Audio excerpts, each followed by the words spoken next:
తిరుమలలో రెండో ఘాట్ రోడ్లో బస్సు ప్రమాదానికి గురైంది. దీంతో వాహనాలు రాకపోకలు నిలిచిపోయాయి. గాయపడ్డ వారిని తిరుమల అశ్విని ఆసుపత్రికి తరలించారు. డివైడర్ను ఢీకొని రోడ్డుపై బస్సు నిలిచిపోయింది. దీంతో ఒక్కసారిగా ఆ ఘాట్ రోడ్డులో వాహనాలన్నీ కూడా నిలిచిపోయాయి. రెండవ ఘాట్ రోడ్డులో ఈ రోడ్డు ప్రమాదం చోటు చేసుకుంది. రెండవ ఘాట్ రోడ్డులో వాహన రాకపోకలు నిలిచిపోయాయి. బస్సులో పలువురు ప్రయాణికులకు గాయాలయ్యాయి. వెంటనే వారిని అశ్విని ఆసుపత్రికి తరలించారు. ప్రస్తుతం వారికి అక్కడ చికిత్స అందుతోంది. అదుపు తప్పి డివైడర్ను ఢీకొట్టినట్టుగా సమాచారం వస్తోంది. రెండవ ఘాట్ రోడ్లో ఈ ప్రమాదం జరిగింది. బస్సులో పలువురు ప్రయాణికులకు గాయాలు కావడంతో వెంటనే వారిని అశ్విని ఆసుపత్రి తరలించి చికిత్స అందిస్తున్నారు. ప్రస్తుతం రెండవ ఘాట్ రోడ్లో వాహన రాకపోకలు ఆగిపోయాయి. దీంతో భారీగా వాహనాలు స్తంభించాయి. ఇటు డివైడర్ ఢీకొని రోడ్డుపైనే బస్సు నిలిచిపోవడంతో వాహన రాకపోకలు ఆగిపోయాయి. ప్రస్తుతం గాయపడ్డ వారికి చికిత్స అందుతోంది. అశ్విని ఆసుపత్రిలో గాయపడ్డ వారికి చికిత్స అందిస్తున్నారు. తిరుమల రెండవ ఘాట్ రోడ్లో ఈ ప్రమాదం చోటు చేసుకుంది.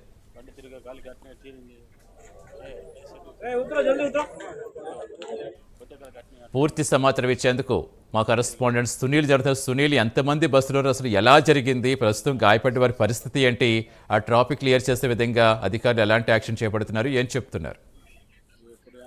రైట్ సతీష్, మొత్తం మీద ఏదైతే తిరుమల రెండో ఘాట్ రోడ్ లో ఒక బస్సు ఏదైతే తిరుపతి నుంచి తిరుమలకు వెళ్తున్న సమయంలో హరిణి సమీపంలో ఒక్కసారిగా బస్సు అదుపు తప్పి రోడ్డుకు అడ్డంగా నిలబడిపోయిన పరిస్థితి ఉంది. ముఖ్యంగా అది అడ్డంగా నిలబడమే కాదు, రెండు వైపులా డ్యామేజ్ అయ్యేలా అతివేగంగా ఢీకొనడంతో బస్సులో సుమారు 15 మంది భక్తులు ఉన్నట్లు ఇప్పటికే డ్రైవర్ తెలిపిన పరిస్థితి ఉంది. ముఖ్యంగా 7 మంది భక్తులకైతే గాయాలయ్యాయి. అందులో 2 భక్తులకి తీవ్ర గాయాలైనట్టయితే తెలుస్తుంది. ఎందుకంటే భక్తులు ఒక్కసారిగా అంటే ముందు ఉన్న కూర్చున్నటువంటి 2 భక్తులు, వెనక కూర్చున్నటువంటి 2 భక్తులకి ఎక్కువ తీవ్ర గాయాలనే పరిస్థితి ఉంది. మధ్యలో ఉన్న వారికి స్వల్ప గాయాలతో బయటపడ్డారు. ముఖ్యంగా గాయపడిన వారిని తిరుమల అశ్విని ఆసుపత్రికి అయితే తరలించిన పరిస్థితి ఉంది. అంటే ముఖ్యంగా సుమారు 2 గంటలుగా, అంటే పూర్తిగా 1 గంట కిందటే జస్ట్ దానికి సంబంధించి క్రేన్ రప్పించారు. దాన్ని తొలగి ఆ రోడ్డుకి అడ్డంగా నిలబడిపోయినటువంటి బస్సును తీసేందుకు సుమారు గంట సమయం పట్టిన పరిస్థితి ఉంది. సుమారు 2 గంటల నుంచి పూర్తిగా ఆ రోడ్డు స్తంభించిపోవడంతో ఇటు భక్తులు తిరుపతి నుంచి తిరుమలకు వెళ్లే భక్తులు తీవ్ర అవస్థలు పడిన పరిస్థితి ఉంది. ముఖ్యంగా ఏదైతే అలిపిరి సమీపం, అంటే సుమారుగా అక్కడి నుంచి ఈ హరిణి ప్రాంతానికి రావాలంటే సుమారు 8 కిలోమీటర్లు ఉంటుంది. 8 కిలోమీటర్ల పాటు పూర్తి స్థాయిలో ట్రాఫిక్ స్తంభించిపోయిన పరిస్థితి ఉంది. కాసేపటి కిందటే పూర్తిగా అంటే తిరుమల ప్రాంతం నుంచి ఒకటి, ఇటు తిరుపతి నుంచి ఒక క్రేన్ రప్పించి పూర్తిగా ఏదైతే ఈ బస్సుని పూర్తిగా పక్కకు తొలగించినట్టయితే తెలుస్తోంది. మరోవైపు డ్రైవర్ ఒకటే చెప్తున్నాడు, ఒక్కసారిగా బస్సు నిదానంగా వెళ్తున్న సమయంలోనే ఒక్కసారిగా కంట్రోల్ తప్పిపోవడంతో ఈ ఘాట్ రోడ్ లో ఒక్కసారిగా మలుపు తిరిగే సమయంలోనే ఇది జరిగిందని చెప్పేసి అతను చెప్తున్నాడు. కానీ బస్సులు తరచూ ఏదైతే తిరుమల ఘాట్ రోడ్లలో తరచూ యాక్సిడెంట్ కి గురవుతున్నాయి. ముఖ్యంగా ఏదైతే బస్సుల ఫిట్నెస్ కావచ్చు, మరోవైపు అతివేగం ప్రధానంగా ఏదైతే ఆర్టీసీ అతివేగంగా వెళ్తున్నారు. ఎందుకంటే ఇటు ఘాట్ రోడ్ లో మొదటి ఘాట్ రోడ్ లో అత్యంత వేగంగా వెళ్తున్న పరిస్థితి ఉంది. దానికి టైం లిమిట్స్ కూడా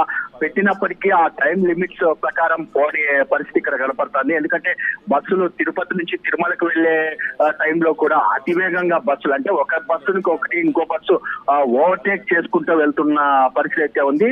అందులో భాగంగా ఈ బస్సు కూడా వేగంగా వెళ్ళినట్టయితే తెలుస్తోంది. కానీ డ్రైవర్ మాత్రం నేను నిదానంగా వెళ్తున్నాను, ఒక్కసారిగా కంట్రోల్ తప్పిపోయి బ్రేకులు కంట్రోల్ అవ్వకపోవడంతోనే ఇట్లా బస్సు తిరగబడిందని చెప్పేసి, ఏదైతే పూర్తిగా అడ్డానికి తిరుక్కుందని చెప్పేసి డ్రైవర్ తెలిసిన పరిస్థితి ఉంది. ఏది ఏమైనప్పటికీ ఇప్పటికైనా టీటీడీ అధికారులు కావచ్చు, విజిలెన్స్ అధికారులు పూర్తి స్థాయిలో ఈ ఆర్టీసీ ఏదైతే ఏ విధంగా నడిపిస్తున్నారు, ముఖ్యంగా ఈ డ్రైవర్లకి పలు సూచనలు చేయాలని చెప్పేసి భక్తులు అయితే కోరుతున్న పరిస్థితి ఉంది. తరచూ ఆర్టీసీ బస్సులు ప్రమాదానికి గురవుతున్నా గానీ టీటీడీ పట్టించుకోకపోవడంపై భక్తులు తీవ్రంగా మండిపడుతున్న పరిస్థితి ఇక్కడ నెలకొంది. సతీష్, అంటే సునీల్, మన విజువల్స్ లో చూస్తున్న బస్సు మరి అడ్డంగా ఉన్నట్టుగానే కనిపిస్తోంది. అంటే తీసారా ప్రజెంట్ ఏమన్నా వెళ్తున్నాయా, వాహనాలు పైకి వెళ్తున్నాయా? కాసేపటి కిందటే కేవలం 15-20 నిమిషాల వ్యవధిలోనే, అంటే 20 నిమిషాల కిందటే దీన్ని పూర్తి స్థాయిలో ఆ బస్సుని భారీ క్రెయిన్లతో పక్కకు తొలగించిన పరిస్థితి అయితే ఉంది. ఇప్పుడే ట్రాఫిక్ ని క్రమబద్ధీకరించినట్టు ఇప్పటికే అధికారులు తెలిపారు. దానికి సంబంధించి కూడా ఇప్పటికే విజువల్స్ కూడా కాసేపటి కిందటే వచ్చిన పరిస్థితి అయితే ఉంది. మరోవైపు దానికి సంబంధించి ఇప్పటికే అధికారులు దీనిపై కేసు నమోదు చేస్తాం. ఖచ్చితంగా ఏదైతే దీనికి కారకులు ఎవరైనా సరే, అంటే ఆర్టీసీ డ్రైవరు ప్రధానంగా వేగంగా రావడమే ప్రధాన కారణం అని చెప్పేసి అక్కడ భక్తులు కూడా తెలుస్తున్న నేపథ్యంలో ఇప్పటికే అక్కడ ట్రాఫిక్ అయితే ప్రస్తుతానికి క్లియర్ అయినట్లయితే తెలుస్తోంది సతీష్. ఎస్, అంటే ఇప్పుడు ఈ మధ్యకాలంలో చూస్తుంటే వరుసగా ఏదో ఒక ఇలా సంఘటనలు జరగటం కొంచెం భక్తులను అయితే వేదనకు గురి చేస్తున్నాయని చెప్పుకోవాలి. ఈ రోజే అక్కడ లడ్డూ కౌంటర్లో కూడా అగ్ని ప్రమాదం కావచ్చు, మన రీసెంట్గా వైకుంఠ ఏకాదశి టోకెన్ల సందర్భంగా జరిగిన ప్రమాదం కావచ్చు. సో ఇప్పుడు ఎలాంటి ప్రమాదం కాకపోయినప్పటికీ ఏదో ఒక అనుకోని సంఘటనలు జరగటం ఎలా చూడాలి? అంటే ముఖ్యంగా భక్తులు కూడా కొంచెం ప్యానిక్ అవుతున్న పరిస్థితి అయితే కనపడుతోంది. ఎందుకంటే తిరుమలకి ఈ వైకుంఠ ద్వారాలంటే రోజు భారీ స్థాయిలో వస్తారు. ఎందుకంటే కొన్ని ప్రాంతాల్లో ఇప్పటికే ఇటు 2 తెలుగు రాష్ట్రాల్లో సెలవులు ప్రకటించినప్పటికీ వాళ్ళ ఊర్లకు వెళ్ళేదానికంటే ఇక్కడ తిరుమలకే ఎక్కువ వస్తుంటారు. కానీ ఏదైతే మొన్న వైకుంఠ ఏకాదశి రోజు, అంటే వైకుంఠ ఏకాదశి టికెట్లకు సంబంధించి తొక్కిసలాట ఘటన జరిగిన మరుసటి రోజు నుంచి కూడా తిరుపతికి రావాలంటే కూడా భక్తులు భయపడుతున్న పరిస్థితి ఉంది. ఇక్కడ టీటీడీ ఏర్పాట్ల విషయం కావచ్చు, మరోవైపు ఇక్కడ జరిగినటువంటి సంఘటన నేపథ్యంలో భక్తులు అక్కడికి ఎందుకు అనే విధంగా ఇప్పుడు భక్తులు, అంటే టికెట్లు ఆన్లైన్ లో టికెట్లు పొందినటువంటి భక్తులు కూడా ఈ ప్రాంతానికి చేరుకోవడం లేదని ప్రధానంగా తెలుస్తోంది. మరోవైపు ఈ సంఘటనలు చూస్తున్నట్లయితే పూర్తిగా టీటీడీ ఏదైతే ఈ ఏర్పాట్లు భక్తులకు ఎటువంటి ఇబ్బందులు లేకుండా ఏర్పాటు చేస్తున్నామని చెప్తున్నారే తప్ప ఏ దాంట్లో కూడా, అంటే పూర్తి స్థాయిలో వాళ్ళు సరైన ఏర్పాట్లు చేయలేదని ప్రధానంగా భక్తులు అయితే భయపడుతున్న పరిస్థితి ఉంది. ఈ రోజు ప్రధానంగా మనం చూసుకుంటే ఏదైతే లడ్డు కౌంటర్ శ్రీవారి ఆలయంలో భక్తులు ఎంత స్థాయిలో ఉంటారో అదే స్థాయిలో ఏదైతే లడ్డు కౌంటర్ లో ఉంటారు. కానీ లడ్డు కౌంటర్ లో ఒక్కసారిగా షార్ట్ సర్క్యూట్ జరగడంతో ఒక్కసారిగా పరుగులు తీశారు. ముఖ్యంగా ఏదైతే టీటీడీ పూర్తి స్థాయిలో ఏదైతే భక్తులకు సంబంధించిన భద్రతకు సంబంధించి పూర్తిగా ఎటువంటి ఏర్పాట్లు చేయలేదని ప్రధానంగా భక్తులు అయితే భయపడుతున్న పరిస్థితి ఇక్కడ నెలకొంది.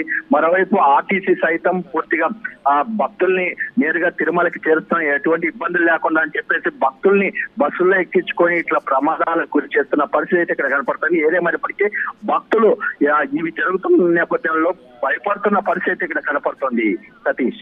Right, thank you Sunil.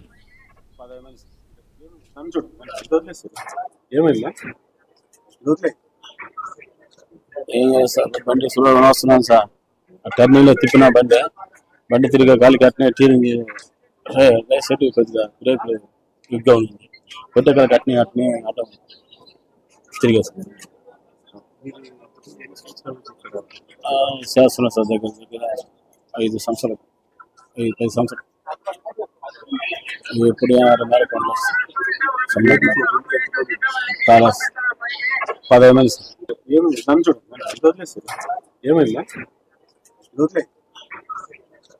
ఏం చేస్తారు, బండి సులభం వస్తున్నాను సార్.